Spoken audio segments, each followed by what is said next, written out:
முருகன் 2 கையில கொடுக்கிறவரோ 4 கையில கொடுக்கிறவரோ 6 கையில கொடுக்கிறவரோ கிடையாது. 12 கையில தரக்கூடியவர். கேட்டவருக்கு கேட்ட வரங்களை அல்ல, நினைத்தவருக்கு நினைத்த வரத்தை விட அதீதமான நலன்களை வாரி வாரி வழங்கக்கூடியவர். அவர் 12 கையில கொடுப்பார், வாங்குறதுக்கு நமக்கு தான் 2 கை பத்தாது.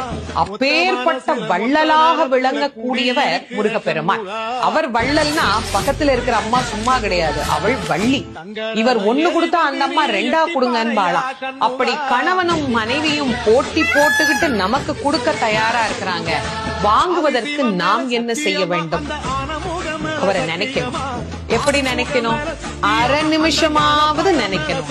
அரை நிமிஷம் எப்படி நினைக்கணும்? எனக்கு கொடுப்பாரு, எனக்கு கொடுப்பாரு, எனக்கு கொடுப்பாருன்னு நினைக்க கூடாது. முருகப்பெருமானை உள்ளம் உருகி, அந்த உள்ளம் உருகுகிற போதே நமக்கு அப்படியே கண்களில் இருந்து ஆனந்த கண்ணீர் அப்படியே பெருகும். அந்த கண்ணீர்